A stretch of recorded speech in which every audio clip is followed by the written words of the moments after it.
ജസല്ലാഹു ലിഅബ്ദിഹിൽ മുഅ്മിനി, അങ്ങനെ ഹദീസ്. അവ്വലു മാ ജസല്ലാഹു ലിഅബ്ദിഹിൽ മുഅ്മിനി ഇദാ വുദിഅ ഫീ ഖബ്രിഹി അൻ യഗ്ഫിറ ലിജമീഇ മൻ ഇത്തബഅ ജനാസതഹു. ഹബീബ റസൂലുള്ളാഹി പറഞ്ഞു, അവ്വലു മാ ജസല്ലാഹു ലിഅബ്ദിഹിൽ മുഅ്മിനി, ഒരു മുഅ്മിനായ മനുഷ്യന് അല്ലാഹ് ആദ്യം കൊടുക്കുന്ന പ്രതിഫലം ഇദാ വുദിഅ ഫീ ഖബ്രിഹി, ആ മുഅ്മിനായ മനുഷ്യനെ ഖബറിൽ വെച്ച് കഴിഞ്ഞാൽ അല്ലാഹു ആദ്യം കൊടുക്കുന്ന പ്രതിഫലം അൻ യഗ്ഫിറ ലിജമീഇ മൻ ഇത്തബഅ ജനാസതഹു, അദ്ദേഹത്തിന്റെ ജനാസയെ പിന്തുടർന്ന് വന്ന സകല ആളുകൾക്കും പുറത്തു കൊടുക്കലായിരിക്കും എന്ന് പുണ്യ റസൂൽ. അതുകൊണ്ടാണ് നല്ല മനുഷ്യൻ മരിച്ചു കേട്ടാൽ അത് പോകണം. എന്താ അങ്ങനെ കാരണം വെച്ചെങ്കിൽ അത് നമുക്ക് ലോട്ടറി എടുക്കും പോലെയാണ്, ഭയങ്കര ലോട്ടറിയാണ്, എല്ലാ ദോഷവും കൊടുത്തു. ഈ ഹദീസ് വളരെ പ്രധാനപ്പെട്ട ഹദീസാണ്. നല്ല മനുഷ്യൻ മരിച്ചു കേട്ടാൽ അന്നത്തെ പണി ഒഴിവാക്കിയാൽ വേണ്ട പോകണം. എന്തുകൊണ്ട്? അത് കാരണം ദോഷം മുഴുവനും പുറത്തിട്ടു. അല്ലാഹു തആല തൗഫീഖ് തരണം. അതാണല്ലോ ഇപ്പൊ ആവശ്യം, ദോഷം പുറത്തിട്ടുക എന്നുള്ളതാണ് ആവശ്യം. കല്ലാ ബൽ റാന അലാ ഖുലൂബിഹിം മാ കാനൂ യക്സിബൂന, അവർ ചെയ്ത ദോഷങ്ങൾ അവർക്ക് മറയാവുകയാണ്. റാന അലാ ഖുലൂബിഹിം, കല്ലാ ബൽ റാന അലാ ഖുലൂബിഹിം മാ കാനൂ യക്സിബൂന, അവർ ചെയ്ത ദോഷങ്ങൾ അവർക്ക് മറയായി നിൽക്കുന്നു. അതായത് ഈ ദോഷം ഇല്ലെങ്കിൽ പിന്നെ അവർക്ക് എന്തില്ല? മറല്ല, ഒരു മറയില്ല, ഒരു മറയില്ല. നമ്മളെ ദോഷങ്ങളാണ് നമുക്ക് അള്ളാനെ തൊട്ട് മറയായി നിൽക്കുന്നത്, ദോഷങ്ങളാണ്. അവരെ കൽബിന്റെ മേലെ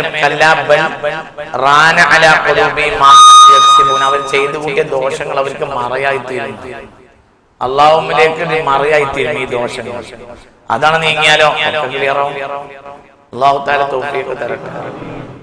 അദ്ദേഹം വലിയൊരാളായിരുന്നു, അദ്ദേഹം വലിയ സാലിഹായിരുന്നു, അദ്ദേഹം ഒരു സയ്യിദായിരുന്നു, അദ്ദേഹം ആലിമായിരുന്നു. ദർസ് നടത്തിയതിനു ശേഷം ദർസ് നിർത്തിയിട്ട് അസ്ഹർക്ക് പഠിക്കാൻ പോയത്. പിന്നെ അസ്ഹറിലെ മുദരിസായി. അവര് ദർസിൽ പഠിപ്പിക്കുന്ന കാലത്ത് ശിഹാബ് തങ്ങൾ ദർസിൽ ഓതിയിട്ടുണ്ട്. കാനാഞ്ചേരി ദർസ് പഠിപ്പിക്കുന്ന കാലത്ത് ആര്? അസ്ഹർ തങ്ങൾ കാനാഞ്ചേരി ദർസ് നടത്തുമ്പോൾ ആ ദർസിൽ വിദ്യാർത്ഥിയാണ് ആര്? സയ്യിദ് മുഹമ്മദ് ശിഹാബ്. പിന്നെ അസ്ഹറിൽ പോയി, അസ്ഹറിൽ പഠിച്ചു, പിന്നെ അസ്ഹറിലെ ഉസ്താദായി. അതാണ് മുഹമ്മദ് ശിഹാബ് അസ്ഹർ പഠിക്കാൻ കാരണം ഈ തങ്ങൾ പാപ്പയാണ്.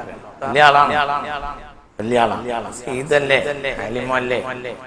അല്ലാഹു തആല അല്ലാഹു രക്ഷപ്പെട്ടു പോകുന്നവരിൽ നമ്മളെല്ലാവരും പെടുത്തട്ടെ. അത് എന്താണെന്നത് കുട്ടികളെ നിങ്ങൾ വളരെ ചിന്തിക്കണം. അമല് കൊണ്ട് നമ്മൾ രക്ഷപ്പെടാൻ ചാൻസ് കുറവാണ്.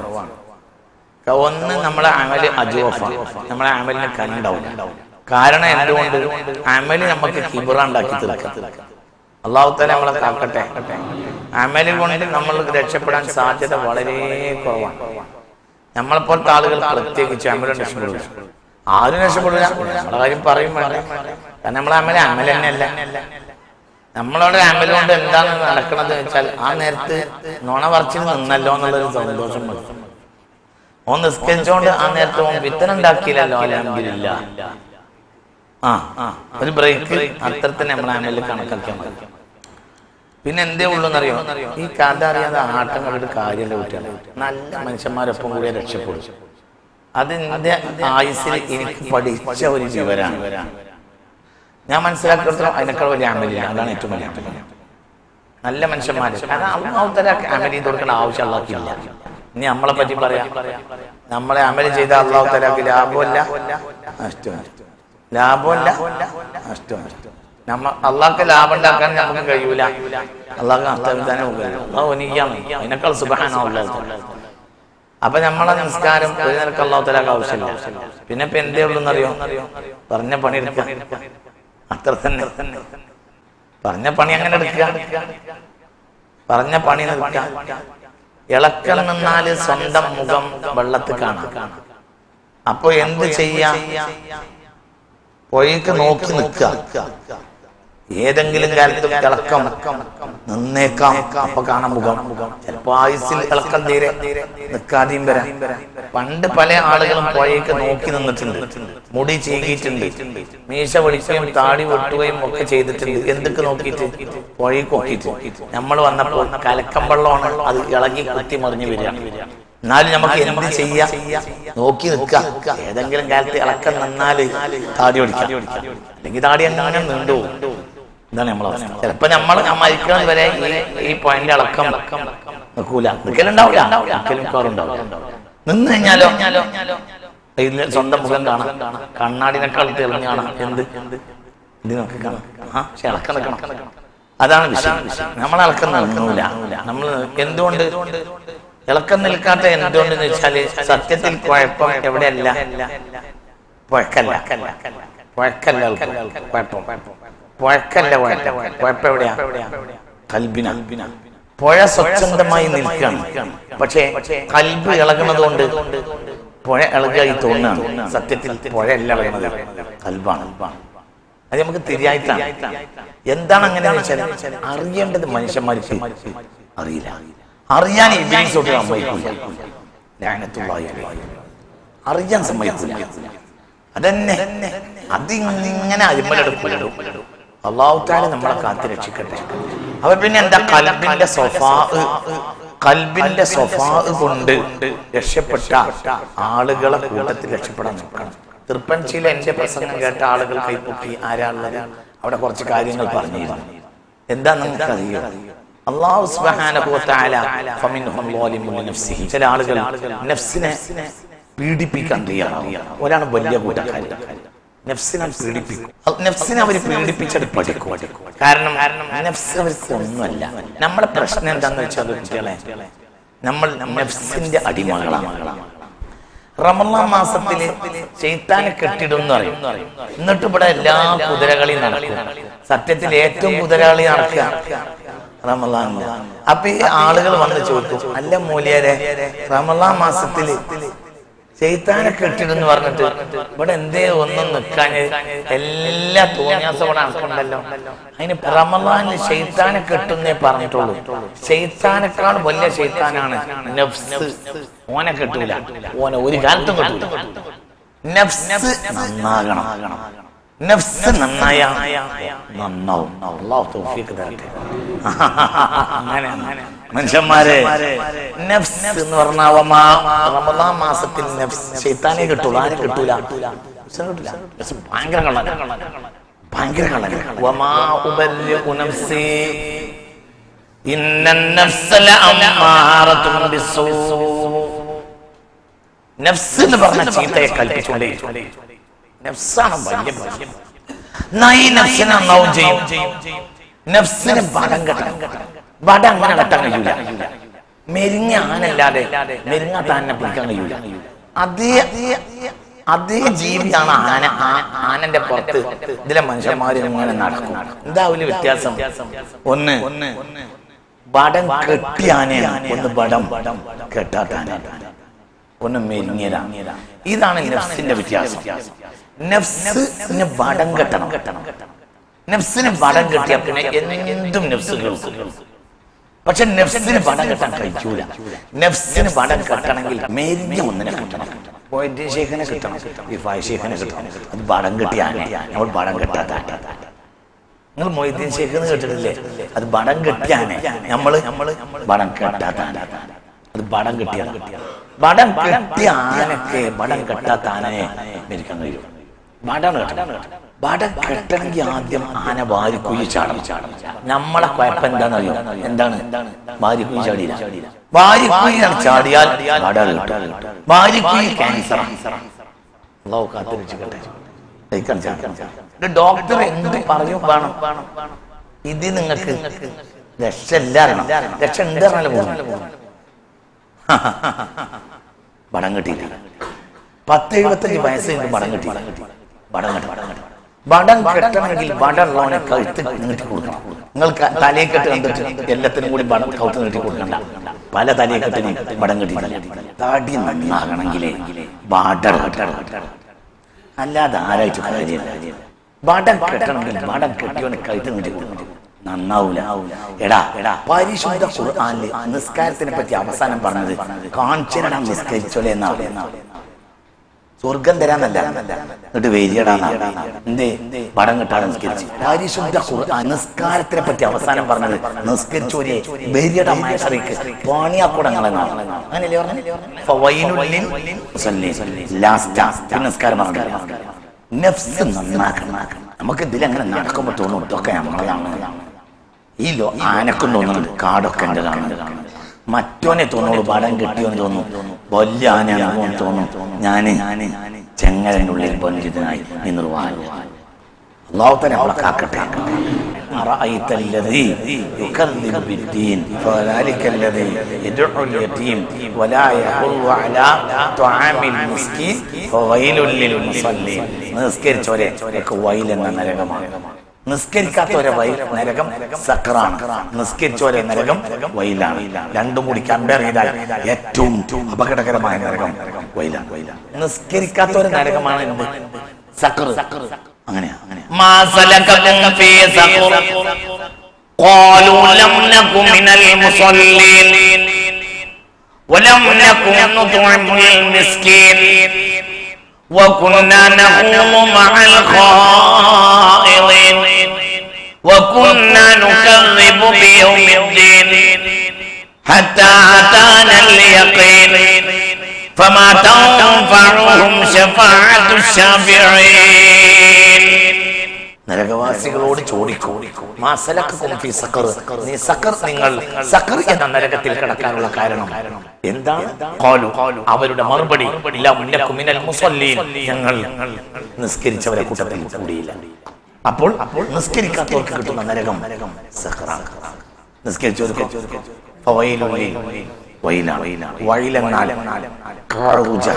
നരകത്തിന്റെ ഏറ്റവും അടിത്തട്ട്.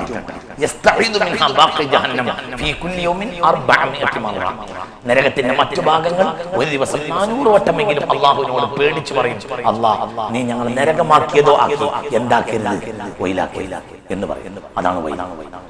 അള്ളാഹു കാത്തിരക്ഷിക്കട്ടെ. അതാണ് ആർക്ക്. അപ്പൊ വിഷയം എന്താണ്? നെഫ്സ് മെരുങ്ങണം. നെഫ്സ് മെരുങ്ങാൻ നടക്കൂല. നെഫ്സ് മെരുങ്ങി കിട്ടണം. നെഫ്സ് മെരുങ്ങി കിട്ടാതെ ഒന്നും നടക്കും. മെരുക്കാൻ കണക്ക് നടക്കേല. നെഫ്സ് മെരുങ്ങ അല്ലാതെ നടക്കൂല. നെഫ്സ് മെരുങ്ങി കിട്ടണം. നെഫ്സ് മെരുങ്ങണമെങ്കിൽ എന്താണെന്നറിയോ? നെഫ്സ് മെരുങ്ങണമെങ്കിൽ എന്ത് ചെയ്യണം? ഉള്ളുക്ക് അങ്ങോട്ട് തട്ടണം. അപ്പോഴേ നെഫ്സ് മെരുങ്ങുള്ളൂ. പിന്നെ ഒരു വഴിയുണ്ട്, എന്തെന്നറിയോ? നെഫ്സ് മെരുങ്ങിയവരെ പിന്നാലെ കൂടണം. എന്റെ ഉസ്താദ് എന്നോട് പറഞ്ഞിട്ടുണ്ട്, എടാ 100 കിതാബ് ഓതുന്നതിനേക്കാൾ നല്ലത് 3 ദിവസം കണ്ണിയത്തിനൊപ്പം നടക്കലാണ്. ബടം കിട്ടിയ നമ്മൾ ബടം കെട്ടാണ്. എന്റെ ഉസ്താദ് എന്നോട് പറഞ്ഞതാണ്, കാപ്പിൽ മുസ്ലിം എന്നോട് പറഞ്ഞിട്ടുണ്ട്, എടാ 100 കിതാബ് മനപ്പാടാക്കുന്നതിനേക്കാൾ നല്ലത് 3 ദിവസം കണ്ണിയത്തിന് പിന്നാലെ ഒന്ന് നടന്നാൽ മതി, നന്നാവും. ഓരോ കിതാബ് മനപ്പാടാനുസരിച്ച് എനിക്ക് കിബറ് കൂടും.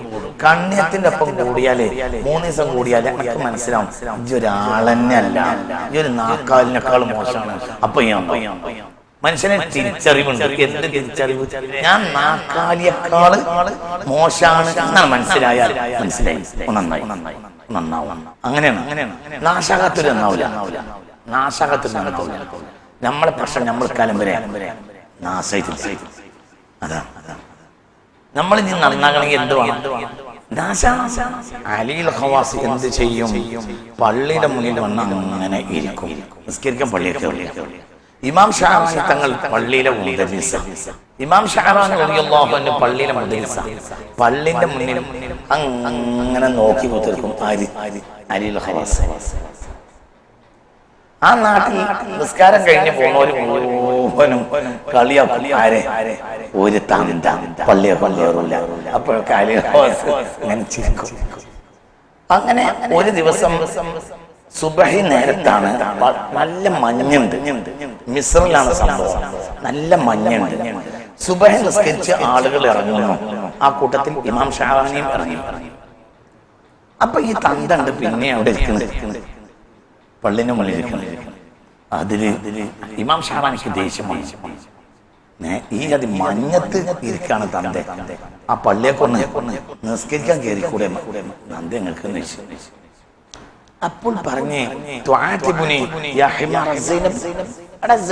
കവിതയെ നടന്നോനെ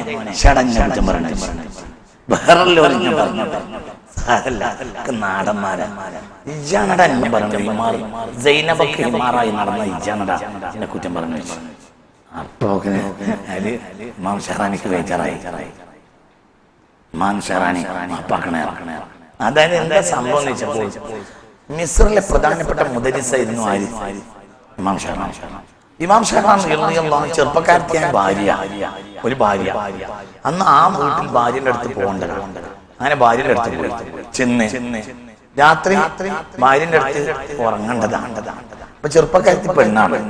അപ്പൊ ആ പെണ്ണുമായി നിന്ന് സന്തോഷിച്ച് കിടന്നുറങ്ങാന്ന് വിചാരിച്ച് ചെന്നപ്പോ ഇവള് പറഞ്ഞു, ഇവളെ തൊടാൻ നോക്കിയപ്പോ ഇവള് പറഞ്ഞു, തൊടാനൊക്കെ വരട്ടെ, ഒരു കാര്യം പറയാൻ.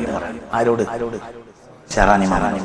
എന്തേന്ന് ഞാന് ഒരു കുതിരക്കുളമ്പടി കേട്ടിട്ട് ഞാൻ ജനലിന്റെ അരികിലേക്ക് വന്നു നോക്കി.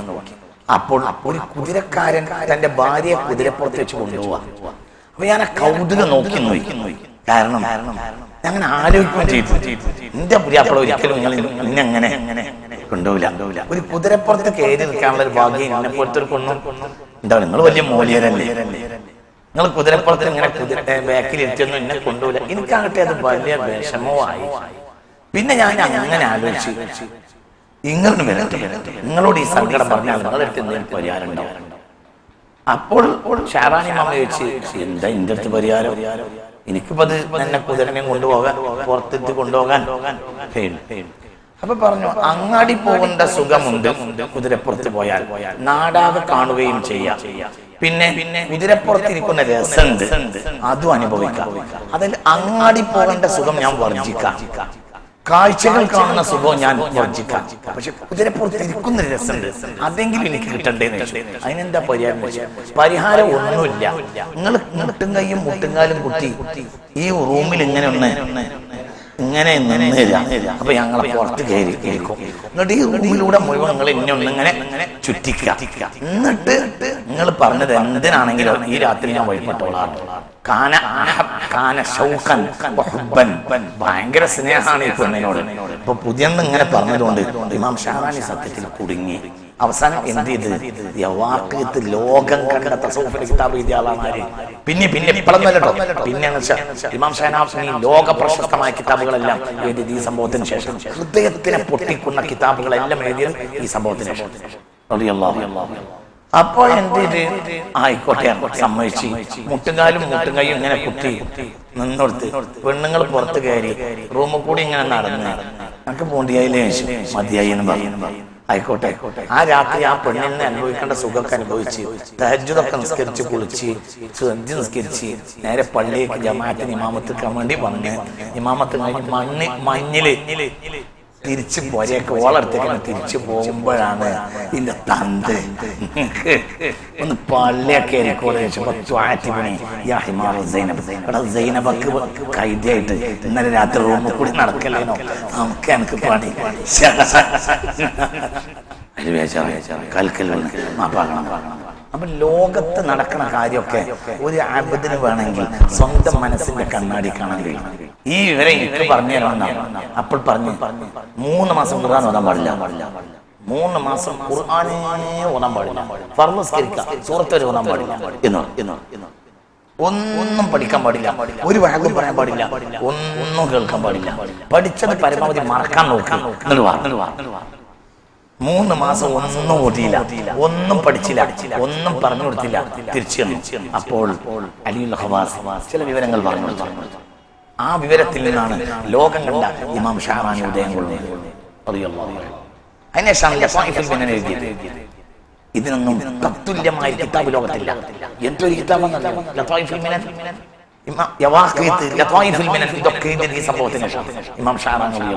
പിന്നീട് അലിയുൽ ഖവാസിനോട് ഒരിക്കൽ ചോദിച്ച് എന്തെങ്കിലും എന്നോട് ഖുർആനോത്ത് നിർത്തണം എന്ന് പറഞ്ഞു. അപ്പോൾ പറഞ്ഞ് നിന്റെ അടുത്ത് വന്നപ്പോൾ എനിക്ക് നിറഞ്ഞ പാത്രത്തിലേക്ക് ഒഴിക്കാൻ കഴിയില്ല. അതാണ് ഞാൻ എന്നോട് കാലിയാക്കി വരാൻ പറഞ്ഞത്. ആദ്യം എന്റെ കാലിയാണെന്ന് എനിക്ക് തോന്നണം, അപ്പൊ ഞാൻ ഒഴിക്കുള്ളൂ. നിങ്ങൾക്ക് പറഞ്ഞേ മനസ്സിലായ കുട്ടികളെ, കിബിർ പൊട്ടാതെ നടന്നിട്ട് ഒരു കാര്യമല്ല. എത്ര വഴന്നു പറഞ്ഞോ അത്ര കിബർ കൂടും, എത്ര പഠിച്ചോ അത്രയും കിബർ കൂടും. ഇത് ലോകത്തിന്റെ രീതിയാണ്.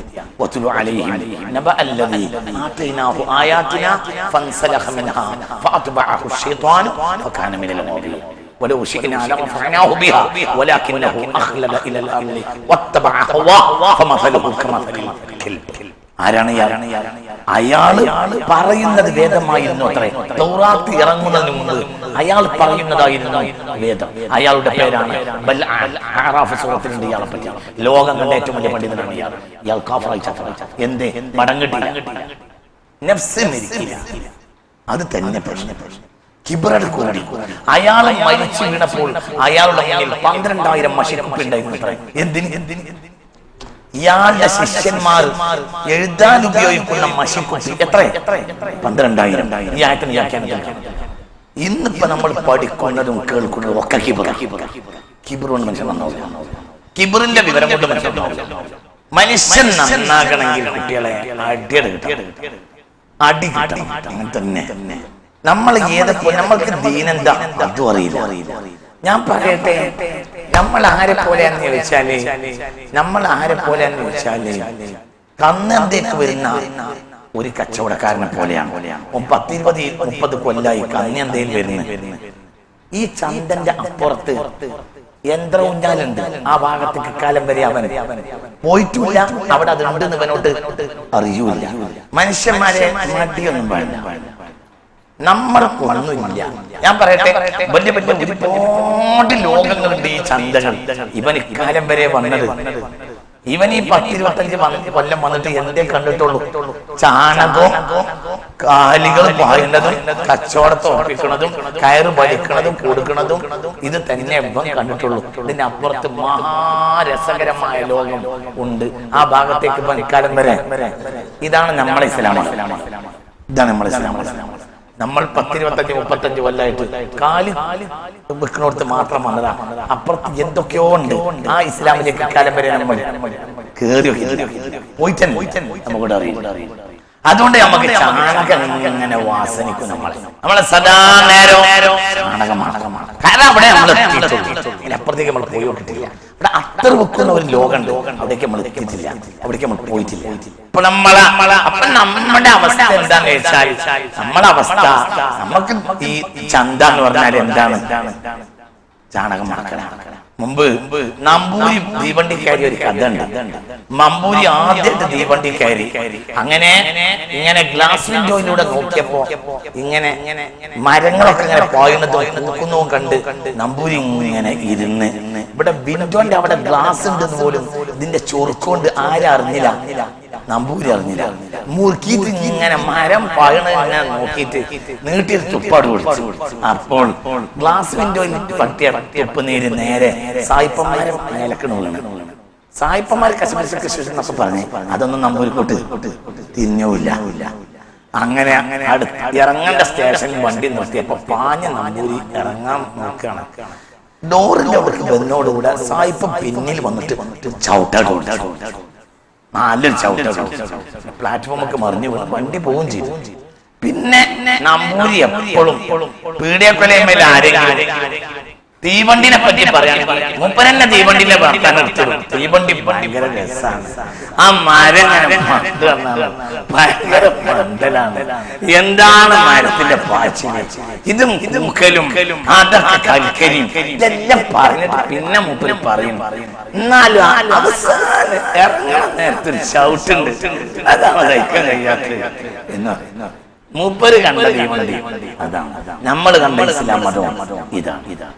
വെള്ളം കേടാക്കുന്ന കുറച്ച് വെള്ളത്തിൽ കൈയിടാൻ മുക്കുക, ഇവിടെ കൊണ്ട് 4 നമ്മളെ കണക്ക് കൂട്ടിയും കൊണ്ട് നമ്മളെ അണ്ടി കണക്കും കൂട്ടിയോണ്ട് 4 റക്അത്ത് കുത്തി മറിയ.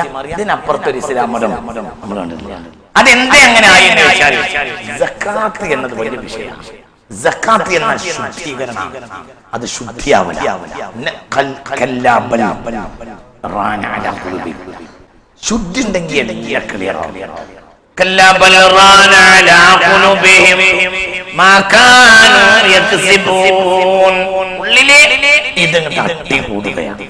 നമുക്ക് അവിടെ കാണാൻ കഴിയണില്ല, അവിടേക്ക് നമുക്ക് എത്താനും കഴിയണില്ല.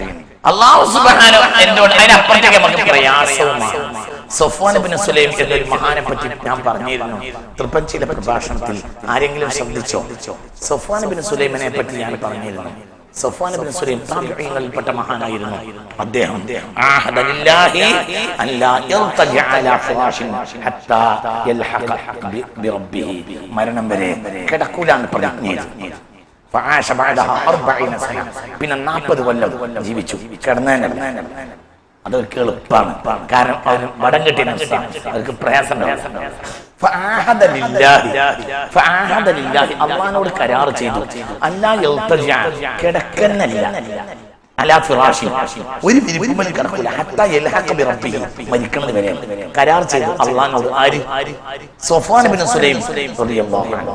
ഫആശ ബഅദഹാ 40 സന, അതിനുശേഷം ജീവിച്ചത് 40. മാലിക് ഇമാം പറയുന്നുണ്ട്, സഫ്വാൻ ഇബ്നു സുലൈമിനെ ഒരു സദസ്സിൽ പറഞ്ഞിട്ട് ആ സദസ്സുകാർ മഴയ്ക്ക് വേണ്ടി തേടിയാൽ മഴയും.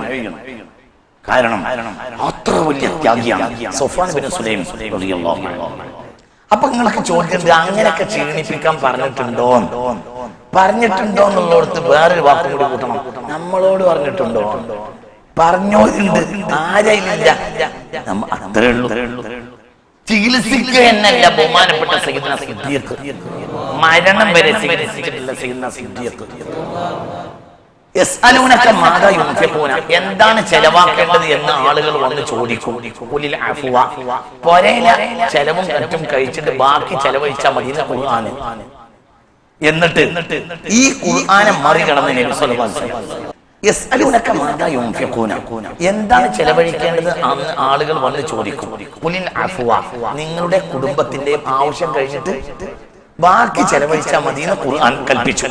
കേട്ടോ, കുടുംബത്തിന് ഒരു ഉറുപ്പിന്റെയും ഒരു ധാന്യമണിയും കൊടുക്കാതെ ഉള്ളത് മുഴുവനും കെട്ടിപ്പേറിക്കൊണ്ടെന്ന് ആര്? സിദ്ദീഖ്. എന്നാ നബി പറയണ്ടേ ഇത് ഖുർആനെതിരാണ്? അങ്ങനെ തന്നെ വാങ്ങിച്ചു. സഅദ് ഇബ്നു അബീ വഖാസ് പറഞ്ഞു, സഅദേ, ഞാൻ എന്റെ മുതലിന്റെ പകുതി ദാനം ചെയ്യാൻ പറഞ്ഞപ്പോ അത്ര വേണ്ട സഅദേ, 1/3 വേണമെങ്കിൽ ചെയ്തോ. എന്തേ? സിദ്ദീഖിനെ പോലെ ആകാൻ സഅദിന് കഴിയൂല. ആർക്കറിയും? സഅദ് ലോകത്ത് കിടന്നപ്പോ ഞാൻ അങ്ങനെയാണ്, എന്റെ മുതലൊക്കെ ദാനം ചെയ്യട്ടെ. എന്നാ ഞാൻ 2 ദാനം ചെയ്യട്ടെ. എന്നാ ഞാൻ പകുതി ദാനം ചെയ്യട്ടെ. അതും പറ്റില്ല. അങ്ങനെ ഉദ്ദേശിക്കണ്ടേ ചെയ്തോ. സിദ്ദീഖ് നിയമത്തിന്റെ ഉള്ളിൽ പറഞ്ഞത് ആരോടാ? സഅദിനോടാ. സിദ്ദീഖ് റളിയല്ലാഹു അൻഹു ഉള്ളതൊക്കെ കൊണ്ടുവന്നപ്പോ പെണ്ണുങ്ങൾ കിട്ടിയാലും പട്ടിണി നടത്തിയിട്ട് ഒന്നും ഇനി ബാക്കിയില്ല. ഇനി എന്താ ബാക്കിയുള്ളത്? സിദ്ദീഖ് കഴിച്ചു. അബഖൈതുല്ലാഹു റസൂലഹു, ഇനി ബാക്കിയുള്ളത് അല്ലാഹു റസൂലാണ്. ആയിക്കോട്ടെ വാങ്ങിച്ചു. എന്തേ സിദ്ദീഖിനോട് പറയുന്നത്? എല്ലാവർക്കും ഒരു തറപ്പല്ല. നിങ്ങൾ ഈ വഹാബികളെ പിന്നാലെ നടക്കുക, അവരെ വയറിൽ പ്രസംഗം കേൾക്കാൻ പോയി. എന്തുകൊണ്ട്? അവർ ഇസ്ലാമിന് എന്താന്ന് അവർക്ക് അറിയേയില്ല. അവരെ പിടുത്തത്തെ ആര് പെട്ടാലും അവർക്ക് യഥാർത്ഥ ഇസ്ലാമിനെ മറട്ടു. അല്ലാഹു തആല നമ്മളെ കാത്തുരക്ഷിക്കട്ടെ. കുട്ടികളെ, ഇതൊക്കെ ചിന്തിക്കാൻ വേണ്ടി പറയാം. അവർക്ക് ചെറുപ്പാണ്, ബുദ്ധി തുറക്കണം, അതിന് അറിയേണ്ടത് അറിയണം, കാണേണ്ടവരെ കാണേണ്ടവരെ. അല്ലാഹു തആല നമ്മളെ നന്നാക്കി തരട്ടെ. നിങ്ങൾ ചിന്തിക്കട്ടെ, എന്തൊക്കെയാ പോകണ്ടോ. മരണം വരെ മാലിക് ഇമാമാരാ ലോകം കണ്ട മഹാനാണ് ആര്? മാലിക് ഇമാം റളിയല്ലാഹു അൻഹു. ആയുസ് മുഴുവനും ഉറങ്ങൂലാന്ന് ശപഥം ചെയ്ത മനുഷ്യനെ പറ്റി പറഞ്ഞു. അത്രയും വലിയ മഹാനാണ്. ആ മഹാനെ പറ്റി ഒരു സദസ്സിൽ പറഞ്ഞിട്ട് മയക്ക് തേടിയാ മയുന്ന. ഇത് മോശമായി പോയി എന്നല്ല, ഇത് വേറൊരു കോലാണ്, ഇത് വേറൊരു കോലാണ്. എല്ലാവരും കോലല്ല. സഫ്വാൻ ഇബ്നു സുലൈം പിന്നെ ജീവിച്ചത്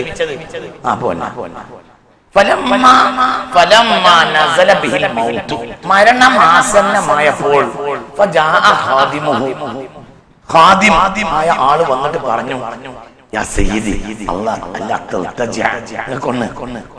മരണാസന്നനാണ്, അസ്രായിൽ വന്നതുപോലെ ഉണ്ട്, നിങ്ങളൊന്ന് റൂഹിനെ പിടിക്കണ നേരാ, അതൊന്ന് കിടക്കുന്ന. അപ്പോൾ പറഞ്ഞു, ഇതൻ അങ്ങനെയാവുമ്പോ അള്ളാഹിനോട് ചെയ്ത കരാർ ഞാൻ പാലിക്കാറിയോ?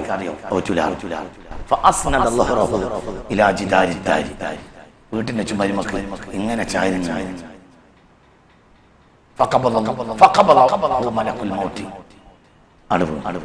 മരിച്ചിട്ടാണ്, കിടന്നില്ല. അങ്ങനെയുള്ളവരും കഴിഞ്ഞു പോയിട്ടുണ്ട്. അതായത് ലോകത്ത് ഒരു പ്രയാസം അവർക്ക് എന്തല്ല, പ്രയാസം ഒന്നും പ്രയാസം. അവർക്കൊന്നും പ്രയാസം. കാരണം എന്തുകൊണ്ട് അള്ളാന്റെ ഖിദ്മത്തിലാണ്, അള്ളാന്റെ ഇബാദത്തിലാണ് അവർ അള്ളാഹുവിലേക്ക് ഒഴിഞ്ഞു ചോരാ. അപ്പൊ അങ്ങനെയൊക്കെ മനുഷ്യന്മാരുണ്ട് ജനങ്ങളെ. ഞാൻ പറഞ്ഞ എന്താണെന്നറിയാം, പറഞ്ഞത് പറയാനുള്ള കാരണം എല്ലാവരും ഒരുപോലെയാണ് വിചാരിക്കുന്നത്. ഒന്നും അറിയില്ല. ഇത് പറയാനുള്ള കാരണം എന്താണെന്നറിയ കുട്ടികളെ, നമ്മളെ അമലുകളൊക്കെ ഉള്ളു പൊള്ളയാണ്. നല്ല മനുഷ്യന്മാരെ കൊണ്ടല്ലാതെ നമുക്ക് രക്ഷപ്പെടാൻ സാധിക്കൂല. അവരെ കൂട്ടത്തിൽ കൂടുക, അല്ലാഹു തആല തൗഫീഖ് തരട്ടെ. അവരെ കൂട്ടത്തിൽ കൂടുക, അതന്നെ. ഇതിലൊക്കെ ചില രഹസ്യങ്ങളുണ്ട്. നല്ല മനുഷ്യന്മാരെ കൂട്ടത്തിൽ കൂടിയവരൊക്കെ രക്ഷപ്പെടും. അല്ലാഹു തആല തൗഫീഖ് ചെയ്യട്ടെ. പിന്നെ അവർ ചെയ്യുമ്പോൾ ചെയ്യാം, അത്ര തന്നെ. നമ്മളിപ്പോ ഒരു കൂട്ടര് മൊത്തം എന്ത് ചെയ്ത് ഒരു അടക്കയുടെ തോട് കളയാൻ വേണ്ടി കരാറെടുത്താണ്. ഒരു 100 ചാക്ക് അടക്കന്റെ തോല് കളയാൻ വേണ്ടി കരാറെടുത്ത് നമ്മളൊരു 10 ആള്, ഞാനുണ്ട് നിങ്ങളുണ്ട്. ഞാൻ കൂടിയപ്പോൾ എന്നാ എനിക്കെന്തേ ഞങ്ങളൊപ്പം കൂടി, എനിക്കറിയാം എനിക്കാ പണി അറിയില്ല, നിങ്ങൾക്കും അറിയാം മൂല്യർക്ക് പണി അറിയില്ല, നിങ്ങൾക്ക് ആ പണി അറിയുകയും ചെയ്യും. മൂല്യർ പിന്നെ കൂടി നിൽക്കാനുള്ള കാരണം എന്താണെന്ന് വെച്ചാൽ, മൂല്യരെങ്ങാനും ഒറ്റക്ക് ഒരു ചാക്ക് അടക്ക വാങ്ങിയ പോലും അതിന്റെ തുപ്പ് കളയാൻ മൂല്യർക്ക് കഴിയൂല. മൂല്യര് അവിടെ ഭാഷകളാവും. എന്നാലോ കൂട്ടത്തിൽ കൂടിയാല് 10 ചാക്കിന്റെ കൂലി മൂല്യർക്കും കിട്ടും. മൂല്യരാകട്ടെ കാച്ചാക്കിന്റെ പണിയെടുത്തിട്ടില്ല. കൂട്ടത്തിൽ കൂടെ മുമ്പ് പാമ്പ് കടിച്ചവന്റെ മയ്യത്ത് കൊണ്ടപ്പോ മണ്ണരെ പറഞ്ഞു അത്രേ, ഞങ്ങളെ ജാതിനോട് കളിച്ചാൽ ഇങ്ങനെ ഉണ്ടാവും. അതൊരു വർത്തമാനം. അതിന് പാമ്പിന്റെ കോലെങ്കിലും ഉണ്ടാവില്ല. മണ്ണരൊക്കെ എന്തെങ്കിലും കോലൻ കൂട്ടത്തിൽ കൂടി ഞങ്ങള് ഏജന്തുക്കൾ ഇങ്ങനെയാണ്, ഞങ്ങളോട് കളിച്ചാൽ ഇങ്ങനെ ഉണ്ടാവും പറയാൻ നിനക്ക് കഴിയൂല. ആർക്ക് കഴിയും?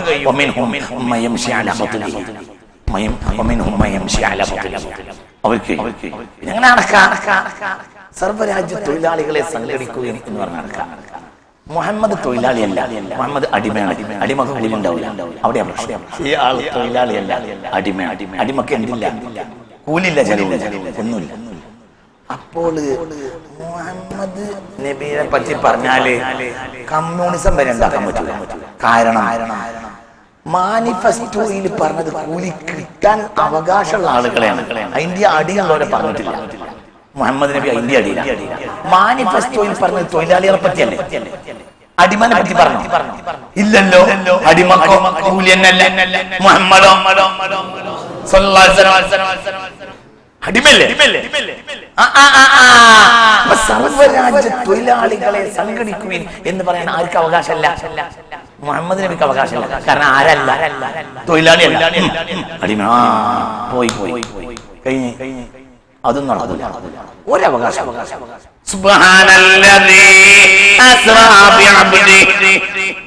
അടിമയെ കൊണ്ടുപോയി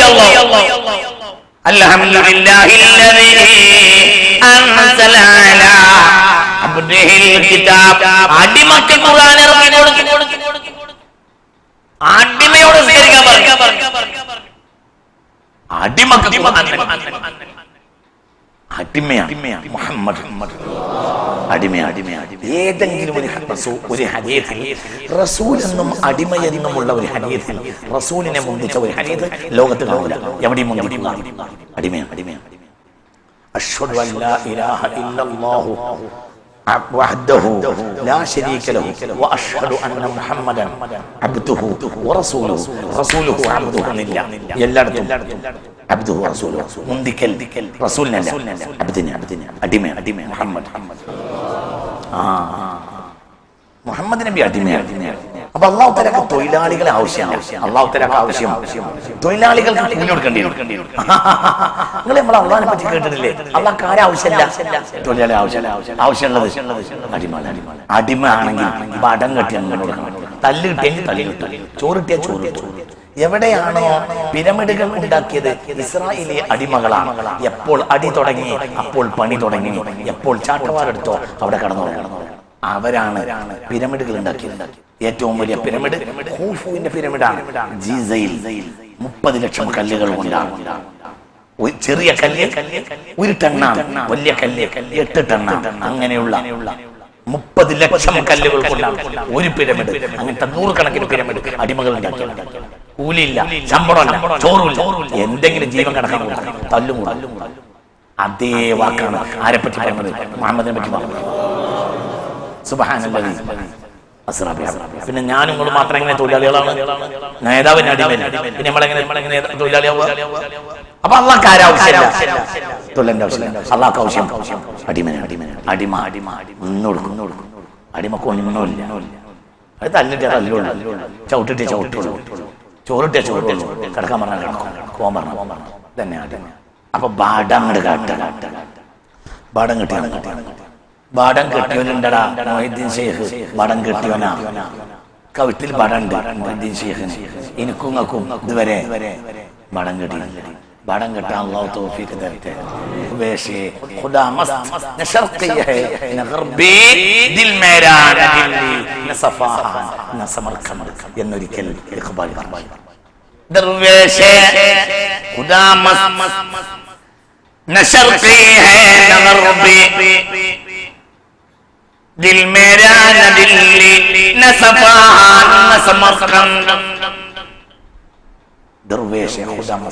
ഞാൻ ദർവേശാണ്, അന്തല്ലാതെ നടക്കണം, പൊക്കണം കെട്ടി നടക്കണമെന്നാണ് ആര്? ദർവേശ്.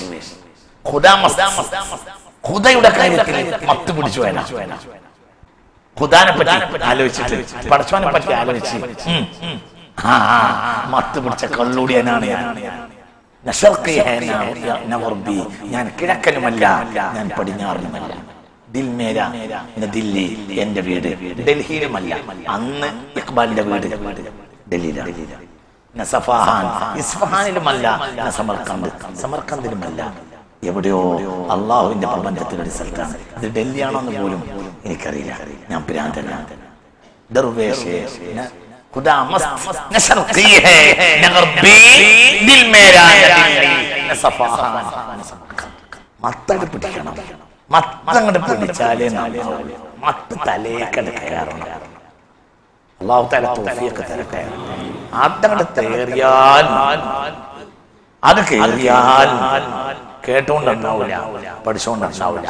ഒരു വഅളും കേൾക്കാത്ത മനുഷ്യനാണ് ലോകം കണ്ട ഏറ്റവും സ്വഹാബത്തെ ഏറ്റവും വലിയ സ്വാലിഹാര അറിയോ? ഒരു വഅളും കേട്ടിട്ടില്ല. ഏറ്റവും വഅള് കേട്ടത് അബൂജഹലാണ്, അബൂ ലഹബാണ്. ഓനെപ്പോലത്തെ ആ മുക്കൂല്ല. ഏറ്റവും വലിയ വഅള് കേട്ടത് അബൂ ലഹബാണ്. അബൂലഹബിന്റെയും നബിയുടെയും വീട്ടിനിടയിൽ ഒരു ചുമരിന്റെ വ്യത്യാസം. എല്ലാ രാത്രിയും റസൂലുള്ളാഹി ഓടുന്നതും കരയുന്നതും അബൂലഹബ് നന്നായില്ല. ജീവിതത്തിൽ ഒരു വഅളും കേട്ടിട്ടില്ല. ആര്? അഫ്ളലുൻ നാസി ബഅദ നബി ബഅദ അസ്ഹാബിൻ നബി സ്വല്ലല്ലാഹു അലൈഹി വസല്ലം ഉവൈസുൽ ഖറനി ബിദ്ദിഫാഇൽ ഉമ്മത്തിൽ മുസ്ലിമ. മുസ്ലിം ലോകത്തിൽ സ്വഹാബത്ത് കഴിഞ്ഞാൽ ഏറ്റവും പ്രധാനപ്പെട്ട ആൾ എന്റെ വടം കിട്ടിയ നഫ്സിനാണ് മരിക്കാനാണ്.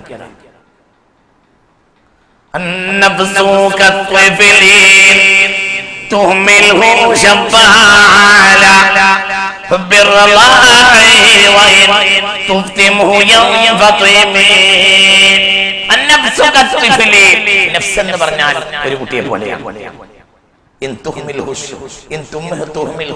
സൗകര്യം ചെയ്തു കൊടുത്താൽ ഉമ്മാന്റെ മല കുടിച്ചുകൊണ്ട് അടിയിടണം. അടി ചിലപ്പോ ക്യാൻസർ. അതും തന്നെ ഡോക്ടർ എന്ത് പറയണം? അള്ളാഹു കാത്തുരക്ഷിക്കട്ടെ. അള്ളാഹു ഭയപ്പെടുന്ന മുസീബത്തിനെ തൊട്ട് കാക്കട്ടെ.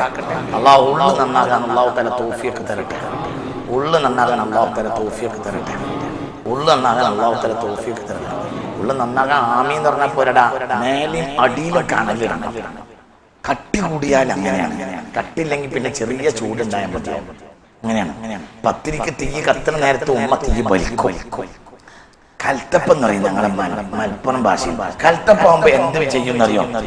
അടിയിലുള്ള തീയോണ്ട് മാത്രം കൽത്തപ്പം വേവൂല. എന്ത് ചെയ്യും? മുകളിൽ നമ്മളൊക്കെ കൽത്തപ്പാണ്. കാരണം കുറെ കാര്യം കിബിർ കൂടി കൽത്തപ്പായിട്ടുണ്ട്. അപ്പൊ മേലും തായും എന്ത് വേണം? തീ വേണ്ടി. ചെറിയ തീ കൊണ്ടൊന്നും പോകൂല. ഉള്ളു വേണമെങ്കിൽ മേലും ചെയ്യണം, അടിയും ചെയ്യണം. അല്ലാഹു തആല അള്ളാന്റെ പൊരുത്തത്തിലാക്കി തരട്ടെ. ഇലാ ഹളറത്തുൽ മുസ്തഫ സല്ലല്ലാഹു അലൈഹി വസല്ലം. അൽ ഫാത്തിഹ.